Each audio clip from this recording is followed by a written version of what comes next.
Halo semuanya, bersama dengan saya Lini Sihombing. Semoga video ini bermanfaat ya. Sini saya mau berbagi tentang pengalaman saya ketika menghadapi kekecewaan. Sebelumnya saya mau bertanya satu yang saya mau bagikan di sini. Saya pernah mengalami kekecewaan tahun 2014 yang menyebabkan saya sampai sakit, dan saya waktu itu merantau di Batam. Akhirnya saya harus pulang dan saya pun melakukan pengobatan di kampung halaman saya. Ada banyak hal yang saya alami ketika saya mengalami kekecewaan. Saya rugi di materi, rugi di waktu, karena ketika saya sakit saya udah nggak bisa kerja, padahal ketika saya kerja saya pasti bisa menghasilkan uang. Dan rugi di materi, uang tabungan yang saya kumpulin saya pergunakan untuk pengobatan. Jadi itu disebabkan oleh satu dan lain hal sehingga saya menimbulkan kekecewaan. Kenapa saya bisa sembuh dari kekecewaan? Pada tahun 2015 saya datang ke Bandung. Di sini saya sudah pulih, sehat secara jasmani, dan saya mencari pekerjaan. Akhirnya saya bekerja di sebuah toko smartphone, dan saya sampai sekarang masih bekerja di toko tersebut. Di dalam toko saya berinteraksi dengan banyak orang, tuh respon orang. Saya rindu mencari Tuhan, dan akhirnya waktu itu ada seorang anak muda yang menunjukkan sebuah gereja di sini, dan akhirnya saya beribadah ke gereja tersebut, dan sampai saat ini pun saya beribadah di sana. Ketika saya mengalami kasih Tuhan, ada kerinduan di hati saya bahwa saya harus hidup dekat dengan Tuhan. Saya nggak boleh jauh-jauh dari Tuhan, dan saya merasa rugi banget ketika melihat atau mengingat flashback ke belakang ketika saya pernah kecewa. Sangat rugi banget. Dan di sini saya mau berbagi, kekecewaan itu tidak baik. Karena ketika kita kecewa membuat kita sakit. Sebenarnya saat kita kecewa, yang pertama itu diserang adalah hati. Hati kita terkontaminasi karena kita sakit hati. Sakit hati menimbulkan penyakit sehingga organ-organ dalam tubuh kita juga berdampak. Dan itu sangat tidak baik. Hati yang terkontaminasi menyebabkan pikiran kacau. Sering kita berpikir yang enggak-enggak, dan membuat apa yang kita perkatakan juga berdampak. Jadi itu efek dari hati yang terkontaminasi. Oleh karena itu jangan pernah kecewa berlama-lama. Kenapa kita kecewa? Itu karena kita terlalu berharap. Satu yang perlu kita pegang dalam hidup ini, jangan terlalu berharap kepada manusia, karena manusia itu mengecewakan. Kedua, berdamai dengan diri sendiri. Ada beberapa hal atau beberapa kasus yang membuat kenapa seseorang itu sampai kecewa, sampai kepahitan. Itu sangat disayangkan, karena mereka tidak mau berdamai dengan diri sendiri. Hanya itu aja alasannya. Dan karena tidak mau berdamai dengan diri sendiri, akhirnya susah mengampuni keadaan sekitar, mengampuni orang penyebab kekecewaan yang dialami. Dan itu salah, karena berdasarkan pengalaman yang saya alami, setelah saya menemukan kasih Tuhan, saya pun sangat rindu, dan saya selalu berusaha haus untuk selalu mengerti firman-Nya. Akhirnya saya mengikuti kegiatan ibadah di gereja, dan saya di waktu off day, libur kerja, saya juga ikut ambil kegiatan doa puasa Kamis. Tapi karena berhubung saat corona seperti ini dan doa-doa seperti itu ditiadakan, tapi bukan berarti kita tidak bisa berdoa. Kita berdoa di rumah masing-masing. Saya tetap mengikuti protokol dan kebiasaan-kebiasaan yang sudah saya ikuti dari gereja tetap saya jalankan. Dan di sini ketika kita melepaskan pengampunan, pertama berdamai dengan diri sendiri, itu kita merasa lega. Bahkan yang tadinya kita sakit-sakitan, itu bisa memulihkan fisik kita. Pertama, berdamai dengan diri sendiri. Kedua, kita bisa mengampuni orang yang menyakiti kita. Oleh karena itu, jangan pernah menyimpan sampah di hati.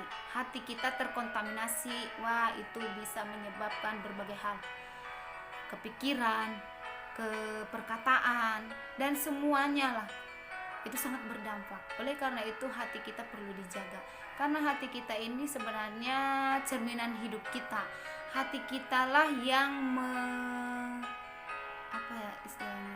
apa yang ada di hati kita itu yang kita perkatakan, dan apa yang ada di hati kita itu yang muncul di pikiran kita. Oleh karena itu hati kita perlu dijaga. Memang menyakitkan ketika ada yang mengecewakan kita atau ketika kita mengalami kekecewaan, itu hal yang manusiawi. Tetapi jangan kita berikan ruang kepada hati kita untuk menyimpan sakit hati itu berlama-lama. Biarkan saja, jalani aja apa adanya. Bukankah kita percaya bahwa segala sesuatunya itu sudah ditentukan oleh Tuhan? Kalaupun kita mengalami kekecewaan, kita perlu introspeksi diri. Pertama, kenapa saya mengalami kekecewaan ini? Kedua, kita harus melihat dari sudut pandang Tuhan bahwa kita mengalami itu supaya kita lebih berkaca diri lagi, supaya tidak terlalu berharap, tidak terlalu banyak berangan-angan terhadap hal-hal yang tidak perlu kita pikirkan. Oleh karena itu, sakit hati itu tidak baik, yang dia hanya menimbulkan kekecewaan. Ada banyak hal mungkin yang membuat seseorang kecewa sampai kepahitan. Saya di sini tidak menyinggung apa-apa aja hal yang membuat seseorang itu mengalami kekecewaan. Yang saya mau tekankan di sini, ketika kita mengalami kekecewaan, jangan cari yang lain, jangan cari manusia, jangan cari kesenangan duniawi, cari Tuhan. Oke? Hanya Tuhan yang mampu mengobati sakit hatimu. Cari Tuhan, tidak ada yang lain. Kesenangan, kenikmatan, atau apapun bentuk itu tidak pernah bisa membuat kekecewaanmu hilang. Tapi ketika engkau datang kepada Tuhan, terbuka, serahkan semuanya di hadapan Tuhan, kita ini berharga. Oleh karena itu, supaya Tuhan memulihkan, kita harus terbuka. Tuhan, saya seperti ini, saya sedang mengalami ini. Perkatakan kepada Tuhan, tidak perlu malu, karena Tuhan itu mengasihi kita. Oleh karena itu, ketika engkau mengalami kekecewaan, jangan cari yang lain. Jangan pergi ke dukun, salah total. Jangan pergi ke tetangga, curhat, nanti diterusin ke orang lain.